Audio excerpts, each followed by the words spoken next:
Graça e paz, amados. Amém. Que bom estarmos juntos aqui.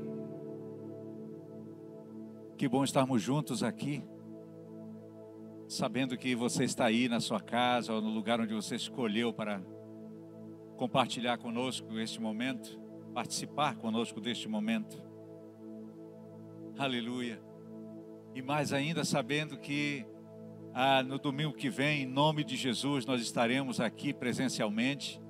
Você que está aí com saudade da casa do Senhor, com saudade da comunhão, vai poder vir até aqui.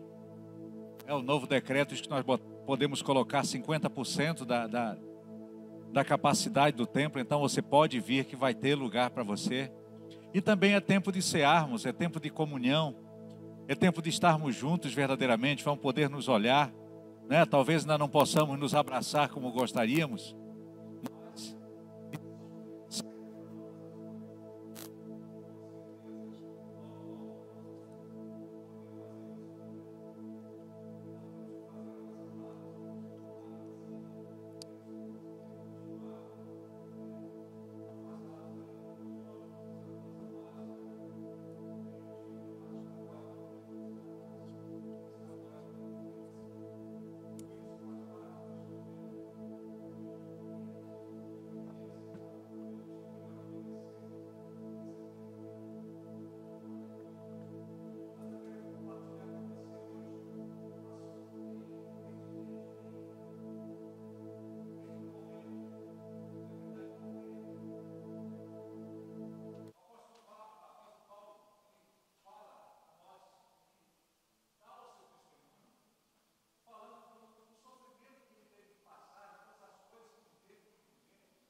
glória a Deus. Amém. Como ele pôde tirar ensino de todas as situações em que ele passou. Então, eu convido você a abrir a sua Bíblia aí, em 2 Coríntios. O texto de 2 Coríntios, capítulo 4. Capítulo 4, a partir do versículo 7. Aleluia. 2 Coríntios 4, versículo 7.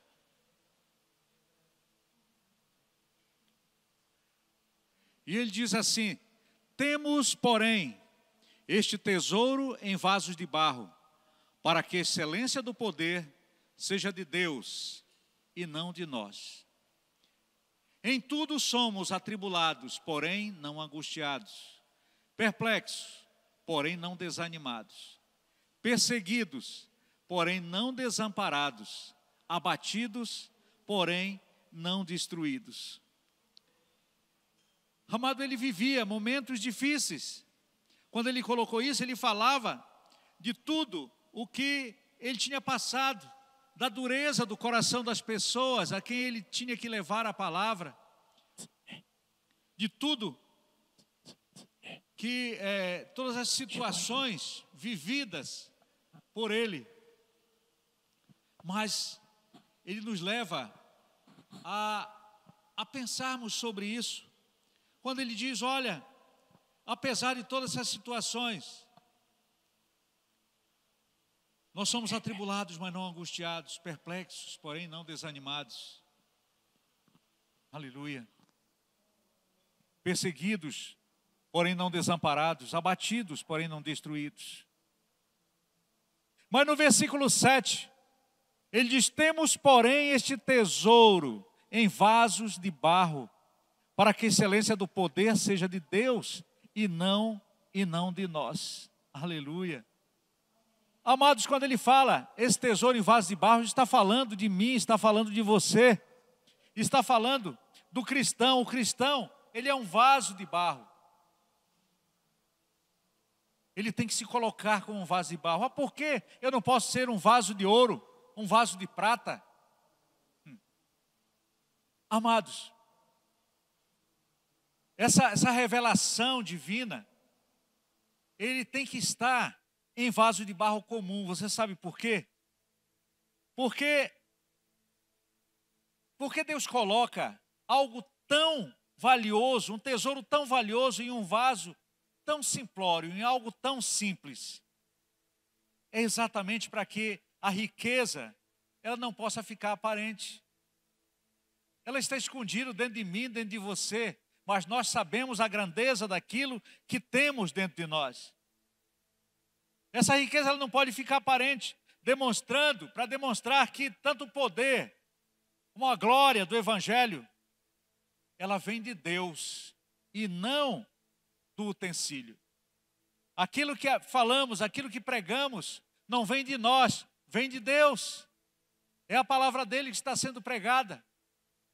Eu não posso falar nada de mim, eu não posso pregar nada de mim, a não ser testemunhar aquilo que o Senhor tem feito na minha vida. Aleluia. Em 2 Coríntios capítulo 12, versículo 9, o Senhor diz: então ele me disse, a minha graça te basta, porque o poder se aperfeiçoa na fraqueza. De boa vontade, pois, mais me gloriarei nas fraquezas, para que sobre mim repouse o poder de Cristo. E essa expressão, essa palavra, esse versículo, ele citou, essas palavras ele disse exatamente no momento em que ele passava por problemas pessoais, que a Bíblia chama de espinho na carne. Então ele demonstra com isso que nós, cristãos, sempre vamos passar por tribulações, vamos passar por situações, perseguições, circunstâncias ruins, e elas vão sempre tentar nos afastar do caminho do Senhor, ela vai tentar nos gerar instabilidade. Mas nós temos que ter em mente que não podemos desanimar. Não desanime. Se você está vivendo um momento como esse, não desanime. Não se deixe abater. Porque a palavra diz que nós temos em Cristo o socorro bem presente na hora da angústia. Aleluia. Então é diante dele que nós temos que colocar todas essas coisas. A nossa ansiedade, porque ele tem cuidado de nós. Mas a palavra diz aqui: em tudo somos atribulados, porém não angustiados. Você sabe o que significa tribulação? Tribulação é um tempo de dificuldade e de provações que colocam em prova a nossa fé e a nossa esperança. Tribulação, então, ela vem sobre nós, mas ela tem um objetivo. Ela coloca em prova a nossa fé e a nossa esperança. E ela tornou-se realidade lá no começo, lá no Jardim do Éden, na queda do homem. A partir de então, ela faz parte da condição humana. Não adianta, porque você, num momento ou outro, você vai passar por tribulações. Você vai ter tribulações. Mas você precisa entender que tem um jeito, que tem alguém que cuida de nós. Romanos 5,12 diz: pelo que como por um homem entrou o pecado no mundo, e pelo pecado a morte, assim também a morte passou a todos os homens, por isso que todos pecaram. Todos pecaram. Então, como pecadores, nós seremos atribulados, sim. Aleluia. Mas eu quero te dizer também que Deus, ele usa essa tribulação como uma ferramenta corretiva. Ele usa as lutas, as dificuldades, para que nós aprendamos com isso. Quantas vezes, depois que passamos por situações difíceis, e nós conseguimos olhar para trás e ver que aquilo de alguma forma, aquilo que aconteceu de alguma forma nos tornou mais fortes, nos tornou melhores. Aleluia. Né? Através das lutas nós vamos aprender, nós aprendemos sempre a obedecer ao Senhor. O salmista disse: foi-me bom ter sido afligido para que eu aprendesse os teus estatutos. Então tudo que acontece em nossa vida, em tudo acontece um propósito, por um propósito bem definido por Deus. Mas a tribulação, ela também vem sobre nossas vidas e ela gera experiência para ajudarmos o próximo. Porque muitas vezes nós vamos usar a nossa experiência, o nosso testemunho, para ajudar aquele que está passando talvez pela mesma situação, ou evitar que ele venha a passar por isso. Nossa tribulação também, ela nos eleva a patamares maiores. Veja só, Romanos 5,3 diz: sabendo que a tribulação produz paciência. O atribulado precisa parar e, ao invés de espernear, buscar a Deus. Então ela produz paciência, e a paciência, a experiência, e a experiência, a esperança. Aleluia. Como é que a tribulação ela pode gerar paciência? Gerar paciência porque ela nos ensina a suportar, nos ajuda a suportar os embates, as dificuldades, sem perder o equilíbrio emocional. Eu tenho que ter domínio próprio. Eu tenho que aprender, na dificuldade, buscar a Deus. Então, para isso, eu preciso saber esperar o tempo certo, o tempo de Deus. Eu preciso ter paciência para isso. Mas a palavra diz que a tribulação, ela também produz experiência. Experiência. Então, significa que ela nos ensina a controlar o nosso emocional. E quando eu aprendo a controlar o meu emocional, eu sou colocado num patamar mais alto, porque eu estou aprendendo com isso. Eu posso passar 1, 2, 3 vezes por situações, e isso gera uma experiência, gera sabedoria na minha vida. Mas produz também esperança. Esperança, que significa a confiança, a perseverança, a perseverante confiança no futuro, que nos motiva a passar, a vencer a tribulação. Mas a palavra também diz, a palavra de Deus também diz, que essa tribulação momentânea, então ela tem tempo para acabar, não é verdade? Aleluia. Salmo 34:19 diz: o Senhor livra o justo de todas as tribulações. Não é de algumas, não.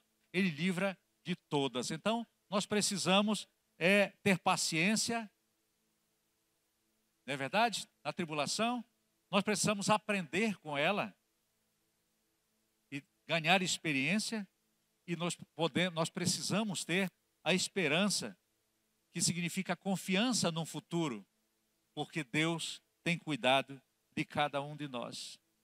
Aleluia. Glória a Deus.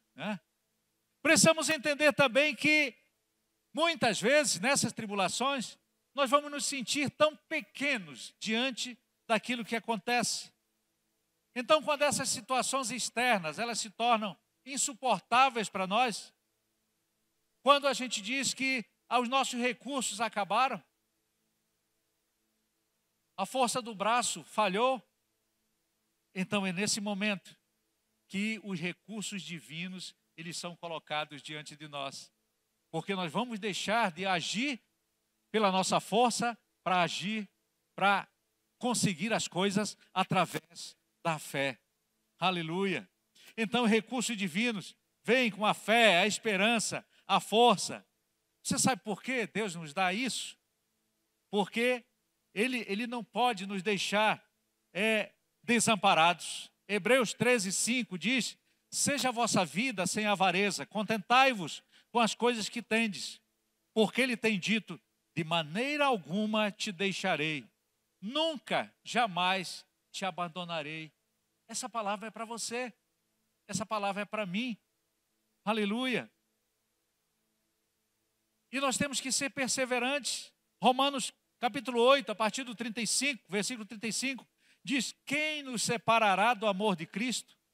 Será tribulação, angústia, perseguição, fome, nudez, ou perigo, ou espada?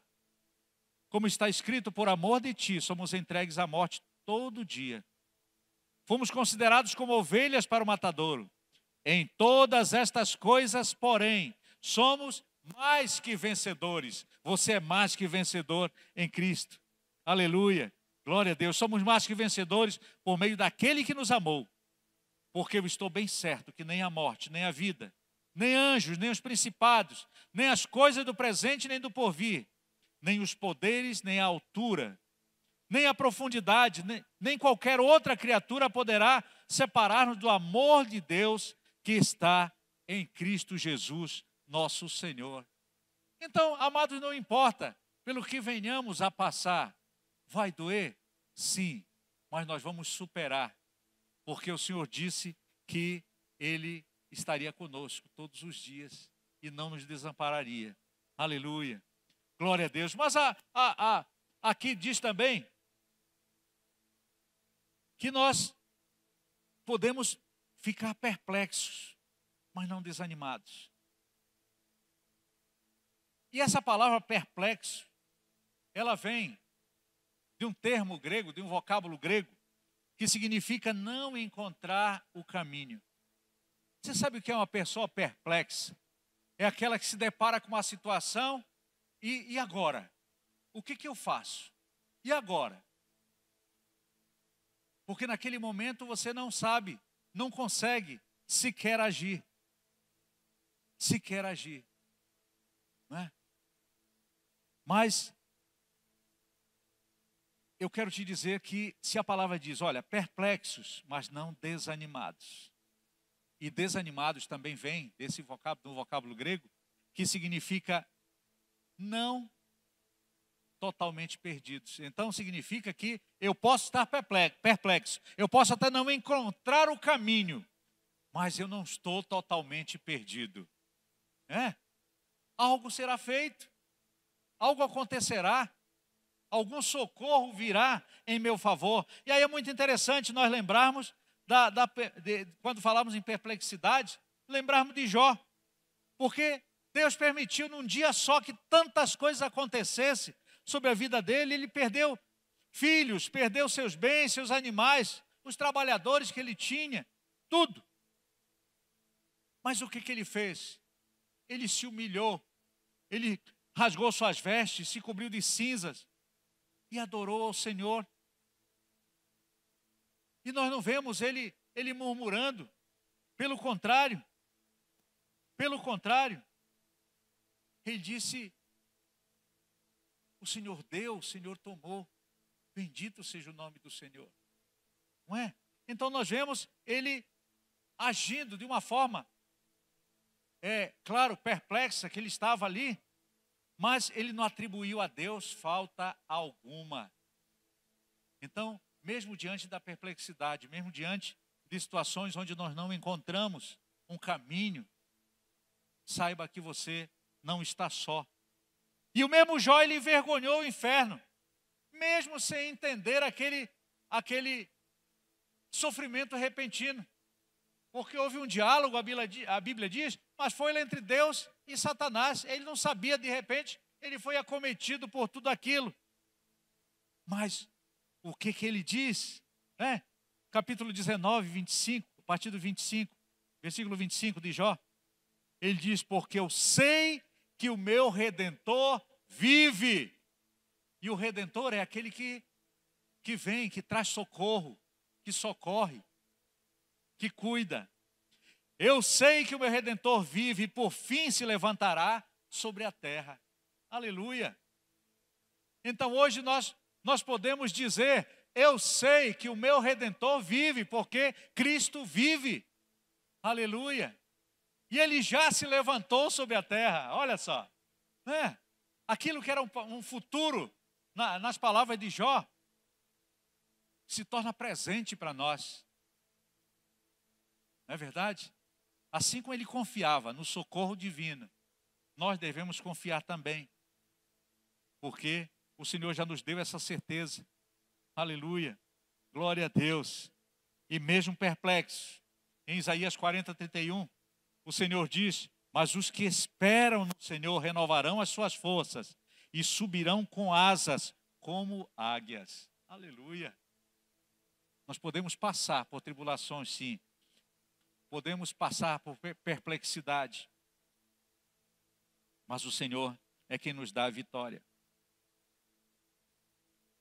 Mas a palavra aqui de 2 Coríntios diz que nós poderemos ser perseguidos, mas não desamparados. Aleluia. Você sabe o que é ser perseguido? Ser perseguido é ser caçado. É ter alguém no calcanhar. É ter alguém tentando fazer o mal a você. Né? Mas mais uma vez, o Senhor nos diz: olha, eis que estou convosco todos os dias. Então eu posso até ser perseguido, mas eu nunca vou ser desamparado, porque existe a promessa de que Ele estará comigo todos os dias. Mateus 28:20. Aleluia. Né? Paulo, ele foi perseguido. Contudo, ele diz em 2 Timóteo 3:11, ele diz: Deus me livrou de todas as perseguições. Todas as perseguições. Né? Então, nós precisamos entender que aqueles que vivem em Cristo sofrerão perseguição, sim. No mundo tereis aflições. Então, nós seremos de alguma forma perseguidos. Aleluia. Mas o Salmo 121, versículo 1-3, diz: o Senhor que fez o céu e a terra é o nosso socorro. Aleluia, é Ele o teu socorro, o meu socorro. Ele não deixará vacilar os nossos pés. Amém. Glória a Deus. Salmo 121, versículo 6 diz: as preocupações, os perigos da noite não nos prejudicarão. E o versículo 5, ainda do Salmo 121, diz: o Senhor é a tua sombra, à tua direita. A sombra nunca nos abandona. Não é verdade? Onde nós estivermos, nós teremos uma sombra. Então o Senhor é a nossa sombra, à nossa direita. Ele está sempre nos acompanhando. Aleluia. O salmista diz no Salmo 91 que aquele que habita no esconderijo do Altíssimo, a sombra do Onipotente descansará. Aleluia. Glória a Deus. Então, não importa se nós seremos perseguidos, nós nunca seremos desamparados, porque Deus nos cobrirá com as suas penas e estaremos seguros sobre as asas dele. Nós vivemos tempos difíceis, amados. Nós vivemos tempos em que vivemos angustiados, porque não sabemos o dia de amanhã. E essa palavra ela vem exatamente para mostrar que mesmo vivendo em tempos difíceis, nós não estamos sós, nós não estamos desamparados, nós não, de qualquer maneira, nós podemos ser atribulados, mas não angustiados, perplexos, mas não desanimados, perseguidos, mas não desamparados. Mas diz também que nós poderemos até estar abatidos, até sermos abatidos, mas nunca seremos destruídos. Porque eu creio que aquilo que o Senhor faz em nossas vidas, na minha vida, na sua vida, ela gera um testemunho. E quando nós partirmos para Cristo, nós deixaremos um legado, sim. O nosso testemunho será esse legado. Nós deixaremos filhos na fé. Nós deixaremos pessoas que através da nossa vida conseguiram ver Cristo em nós. Então ele diz: abatidos, mas não destruídos.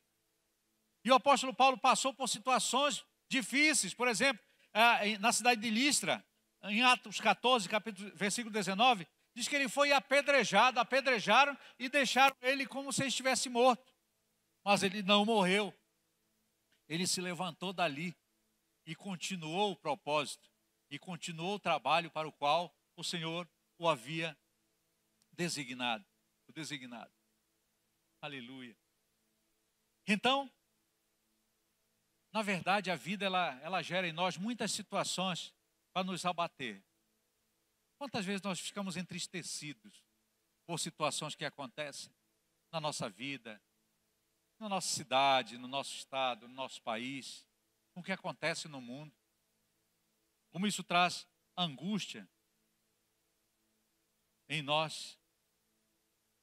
No entanto, nós precisamos nos ancorar, ou seja, firmar a nossa fé em alguns fatos que estão na Bíblia e que mostram que nós não seremos destruídos.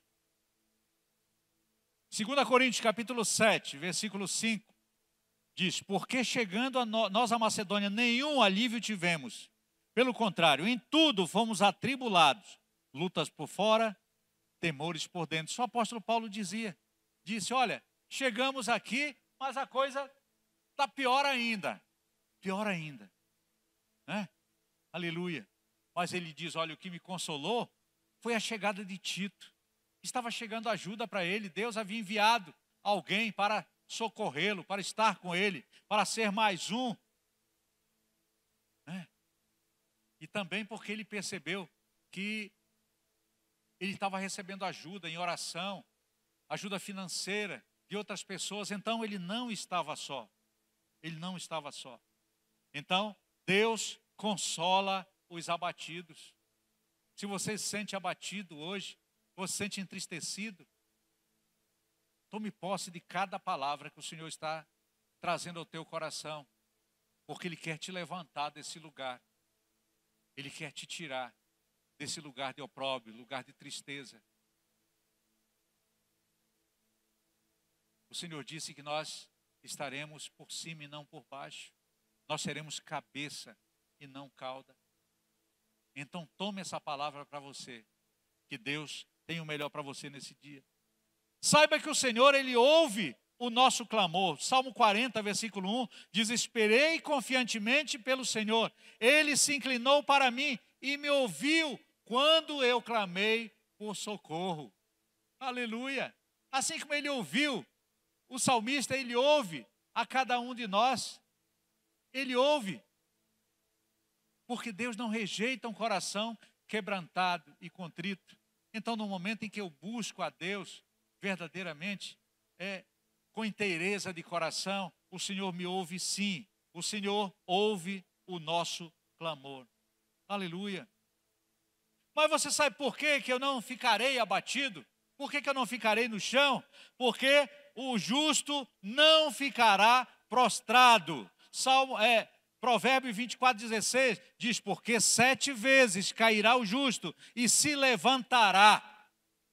Então não importa se hoje a dificuldade te botou lá embaixo. Saiba que você se levantará.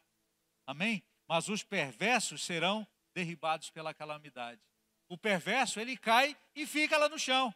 Mas o justo é o Senhor quem nos toma pela mão e nos coloca de pé. Aleluia. Isaías 41:10 diz: não temas, porque eu sou contigo. Não te assombres, porque eu sou o teu Deus. Eu te fortaleço e te ajudo e te sustento com a minha destra fiel. São palavras do Senhor. Se Ele diz, olha, não temas, então não temas verdadeiramente. Não te assombres. Não precisa ficar assustado. Porque Ele é conosco. E diz, eu te fortaleço e te ajudo. E te sustento com a minha destra fiel. A fidelidade do Senhor está sobre nossas vidas, constantemente. Aleluia. Os braços poderosos do Senhor, eles nos protegem. Então, o braço do Senhor é o braço armado de poder. E a sua mão é forte. E Ele nos guarda. Aleluia. Então, amado, eu quero te dizer que tudo isso que nós falamos, das situações que nós passamos ou passaremos, isso significa que em todas essas aflições, nós poderemos ser mais do que vencedores, né? Em todas estas coisas, ele diz, somos mais que vencedores por meio daquele que nos amou. Oh, coisa boa, quando nós podemos ter essa certeza, né? Que maravilha. E entender que as nossas fraquezas, essas aflições, esses sofrimentos, eles nos tornam cada vez mais receptivos à graça de Deus. Porque cada uma dessas aflições, dessas dificuldades, elas nos aproximam mais de Deus. E nós nos tornamos mais sensíveis a Ele. E então permite que a graça dEle e que a vida dEle seja manifesta através de nós. Como é maravilhoso quando nós podemos, quando as pessoas podem ver em nós a presença de Cristo. Quando eles veem o reflexo da presença de Cristo em nós através daquilo que acontece conosco. Aleluia, aleluia, glória a Deus. Amém. Mas eu quero te dizer, amado, que a mão poderosa de Deus, ela nos sustenta sim na hora do abatimento. Na hora que estamos tristes, que parece que tudo sumiu, parece que nenhum socorro há, a mão de Deus está ali sim. E nós continuamos mais do que vencedores. Mas essas promessas, elas só se cumprem na vida daquele que reconhece a Jesus como Senhor e Salvador. Então existe essa necessidade sim, de todos os dias nos colocarmos na cruz e declararmos o nosso amor por Jesus, declararmos a nossa fé, a nossa esperança nele. Aleluia. João capítulo 8, versículo 32 diz que Jesus é a luz do mundo e quem o segue terá a luz da vida. Não é só porque um dia eu confessei Jesus como Senhor e Salvador, mas se agora, se você fez isso, mas hoje você está afastado dos caminhos do Senhor, você tem dado prioridades a outras coisas e não a presença de Deus na sua vida, saiba que você precisa fazer o caminho de volta. Você precisa ver onde caiu para poder ser levantado outra vez. Se arrependa, volte ao primeiro amor, reconheça o seu erro, reconheça as suas falhas, reconheça que você tem optado por estar afastado de Deus, reconheça que você tem optado por se manter afastado da comunhão. Talvez estar em casa hoje seja uma opção sua. Ou você tenha aproveitado esse tempo para dizer, eu vou permanecer aqui mesmo. Eu sei que hoje é uma necessidade. Mas isso é apenas uma leve e momentânea tribulação que passará em nome de Jesus. E logo você vai poder sim sair da sua casa, vir para o templo, ter comunhão com os irmãos, poder fazer isso sentindo alegria no coração e não arranjar desculpas para ficar, não, hoje eu estou com dor de cabeça, eu vou ficar, hoje está frio, eu vou ficar em casa, hoje está calor demais, eu vou ficar em casa, não, eu posso ver pela televisão. Não é assim. A palavra diz que nós temos que ter comunhão sim, nós temos que congregar sim. Aleluia. Então, saiba que você pode até ter aflições hoje, mas Jesus já tinha dito, e eu encerro exatamente com essa palavra de João 16, 33, tão conhecida, mas que muitas vezes a gente esquece. Ele disse, no mundo tereis aflições, mas tende bom ânimo, porque eu venci o mundo. Aleluia. Glória a Deus. Amém. Amém. Então, amado, eu queria que você, aí onde você estiver, que você possa fechar seus olhos nesse momento. Que você possa de olhos fechados, colocando sua mente em Cristo, seu pensamento em Deus. E eu oro para que o Espírito Santo venha agora, trazendo sobre a tua mente e o teu coração tudo aquilo que tem desagradado a Deus, tudo aquilo que você tem feito e que tem machucado o coração de Deus. Talvez Jesus olhe para você e Ele não vai te cobrar nada, porque tudo que Ele fez na cruz, Ele fez por amor. Mas é você que tem que olhar e entender o valor do sacrifício vicário do Senhor. É você que tem que olhar e dizer: olha, eu não posso continuar nessa vida de pecado, porque isso custou a vida do meu Salvador, custou a vida do meu Senhor. E o seu sangue me comprou, e eu fui comprado por um preço alto.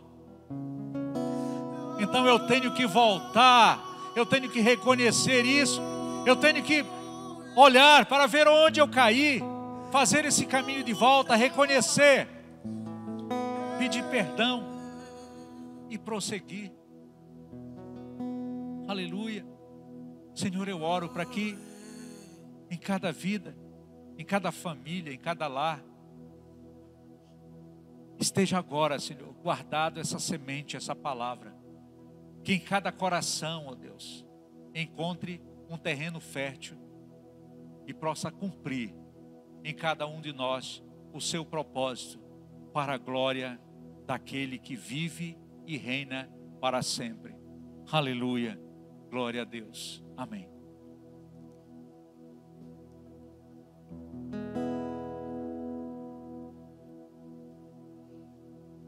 E eu quero aqui ainda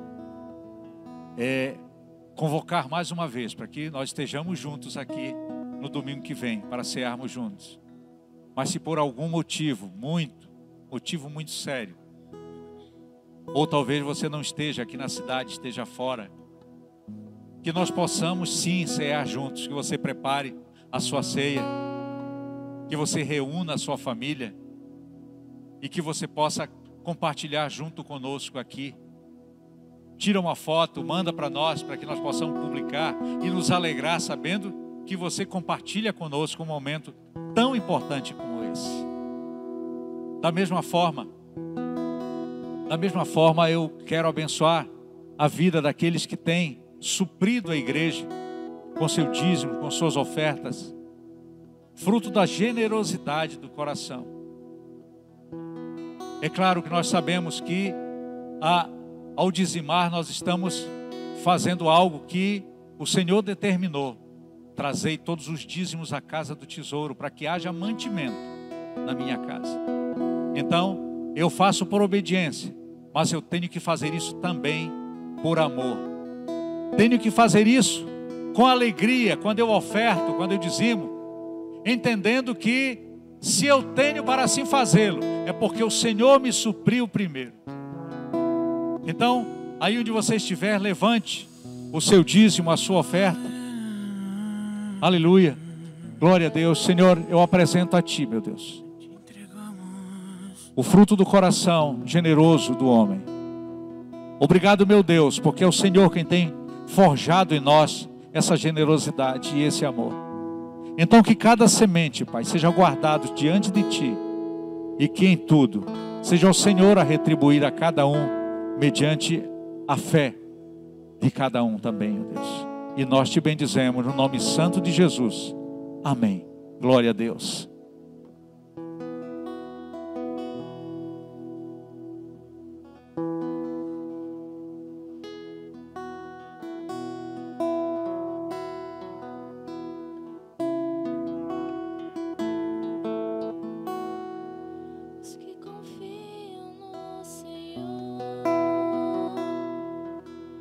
São como o monte Sião e não se abalam.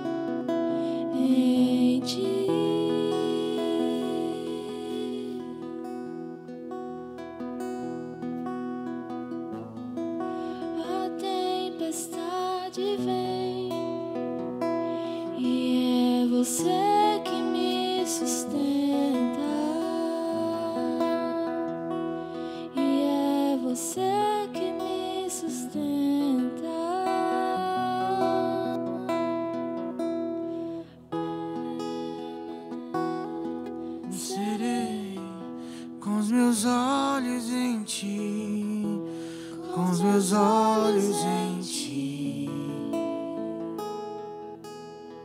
como a árvore plantada à beira das águas, eu estou em ti.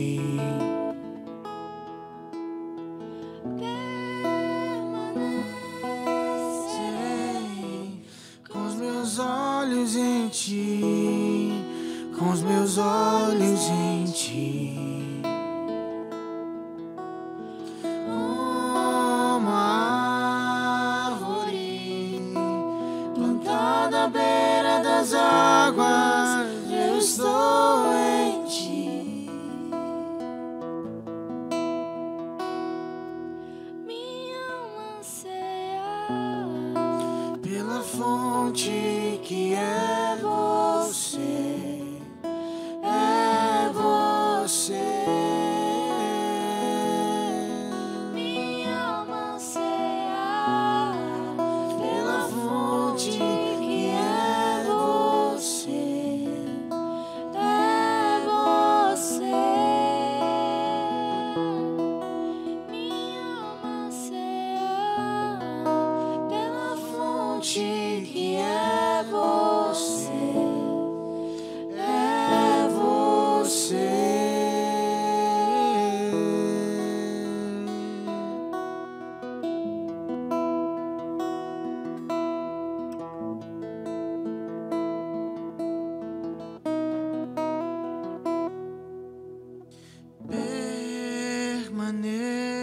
Permanecerei com os meus olhos em ti, com os meus olhos em ti,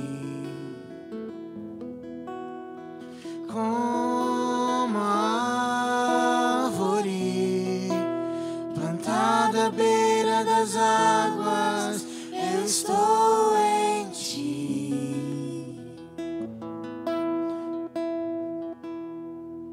Minha alma anseia pela fonte que é você,